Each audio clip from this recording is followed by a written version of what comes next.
This is Kettle here, and talking to you today about some of the events that happened this weekend. Now that they're still fresh in my mind, and this is Schmitty's Kettle. If you like my information and you like my videos, please like and subscribe. You can also follow me on Facebook. I've been doing this business now for about 5 years now, and learning as I kind of go along. Sometimes the hard way, sometimes the easy way. And so if you have any questions, feel free to give me a shout out or ask. I'm pretty busy right now, so no phone calls. Feel free to send me an email or a text, I prefer. And you can also sometimes message me on Facebook. But I do about 4 or 5 farmers markets a week. I also do events. I also do flea markets. Pretty much I do whatever I can to make money. And, I always say I'd rather be outside making money than staying inside crying and moping that I'm not doing anything. So I started this business as a means for survival. And this business is my baby, The lessons that I have for you with this business, video is that I have 2 lessons for this weekend that I've learned, and of course I've learned sometimes over the years the hard way and the easy way. Learn to set standards for your business as far as where you things want them to be as far as an event, how much you're going to pay, what's your limit, what's your minimum standard to go out. For example, you're in this business to make money. You're not in this business to lose money. And the other thing is also with this next topic is to learn how to stick up for yourself. Just because someone does a market and does an event, and they're maybe a little bit older than you or they're a bit more experienced than you, that does not mean that they know what they're doing. And I'll tell you an example of this one right away this weekend. So I was doing a farmers market this Friday, and this farmers market since the pandemic has changed drastically in sales. Some days I do over 500, some days I do 300. And mind you, it's a 12-hour day plus hour day. I drive 2 hours back from DC to Baltimore within traffic, bumper to bumper traffic. So that was kind of weighing heavily on my mind. So on Friday, on the way to pack up, I have a shopping cart that the market manager loans everyone to use, and so I grabbed it first and was loading up. It was also extremely hot. It was close to 100 degrees, and the market manager came over to my booth, and as my helper was selling, and as I was packing up and putting things down, and as well as factoring the heat, and I was tired from cooking out of a kettle all day long, while the market manager just stands there and drinks cold water, that I was quite flabbergasted by what happened next. So the market manager came by my booth and told me that the vendors have complained that I was hogging the cart, and that I needed to not hold the cart, and if I was holding the cart to load my things into my van, that I was going to lose cart privileges. And she told me 3 times that I was going to lose cart privileges. And mind you, I'm a kettle corn vendor. I'm one of the heaviest vendors there. Almost all my equipment is over 25 pounds or heavier, and I had to carry it, probably 10, 20 feet away. And I just thought that was just ridiculous. And what made it even worse is that it was really hot, and we were both cranky, and we both could have handled this situation differently, I think. But I don't know if I could have done things maybe a little bit better to where I had the market still going. But I did a total of $300 in sales. My helper for about 10 hours and a half or so for $15 an hour plus overtime gets about 165, and I pay for the lunch because they work all the way through. And basically at the end of the day, I got no money. So at that point, I had nothing to lose.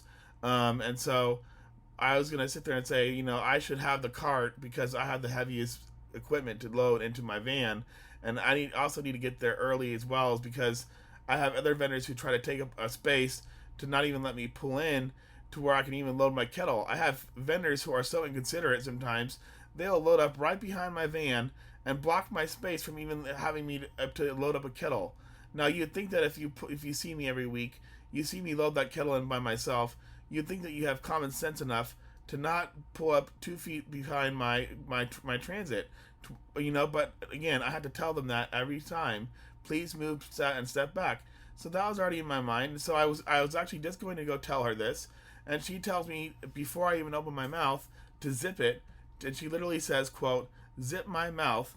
And at that point, I was pretty upset. And I actually got her name mixed up because my helper's name is Karen, and her name is Kelly. And I said Karen by mistake, and she got upset with me for mixing up her name. And mind you, it's 100 degrees. We're all tired and we're all hot. So at this point, I go into this business and I leave the house with a mindset that I treat people with everyone that I interact with, regardless if you're a homeless person on the street, if you're a market manager, or if you're some rich person with a lot of money, I treat you the same way.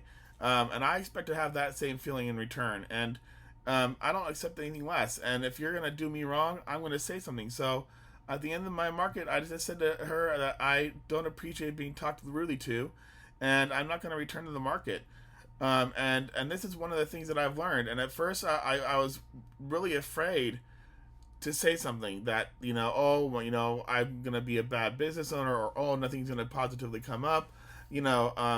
And I've had situations where I've had market managers want me to stay, and I'll be doing like $85 for the whole day, and on a Saturday. So I was only doing $85 for 4 hours for 6 hours of work.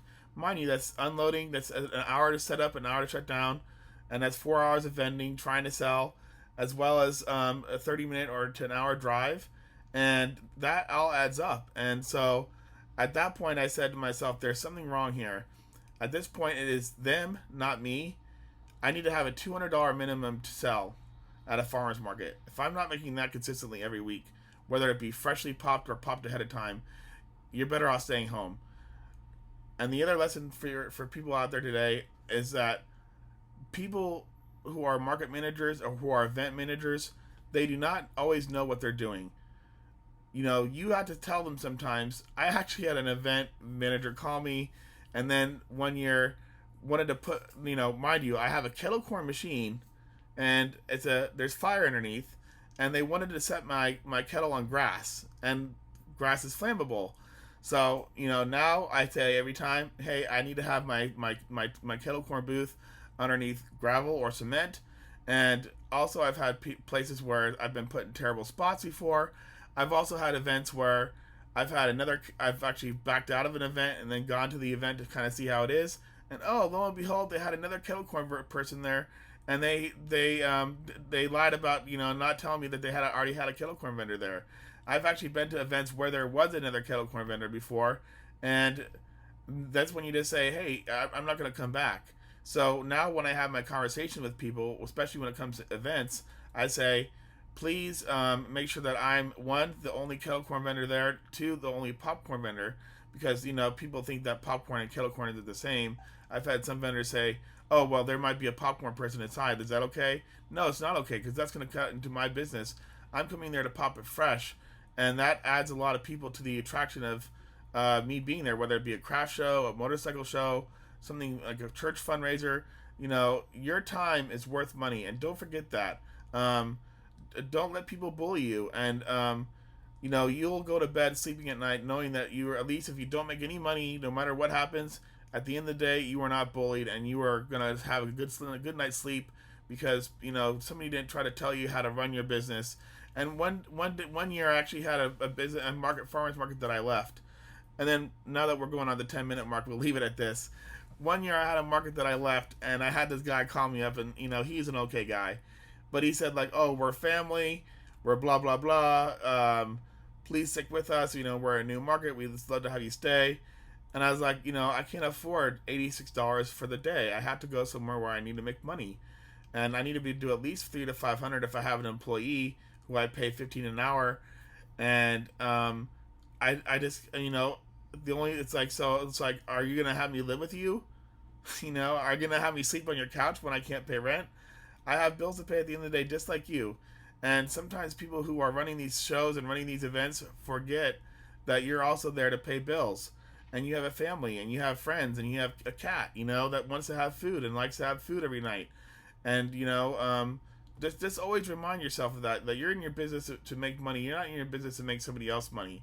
Especially with these, lastly, these ridiculous vendor fees.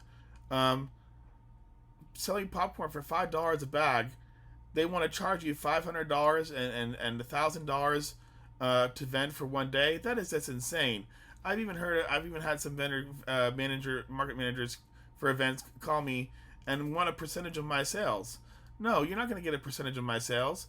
And with all this adds the risk of you going out when you sell. You never, and if it rains at the end of the day, they're the ones making money. They, if you don't make money, oh well, they make their money at the end of the day. So this is a lesson from some of the things that I've learned as I've been doing my business. I'm just, it's funny. I went in on Friday, leaving very pretty much heated, and I at least it kept me awake on the way home. I was pretty like PO'd, but now over the weekend I'm a little calmer about it. I just now going forward, with the confidence level that I've had since I've been doing this business for a few years now. If you treat others how you want to be treated, then you should be expecting that in return. Anyways, this is Shmei's Kettle Corn. I hope you guys find this video information useful.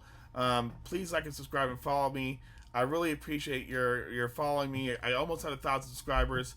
I hope to monetize and do other things with my setup here. In fact, I'm modeling my apartment to have a little studio to do videos eventually professionally, and I'm saving for a camera.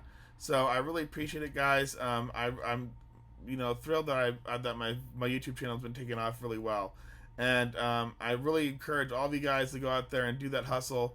And if you want to do this 1 day a week or full time or part time, I give you a thumbs up and go for it.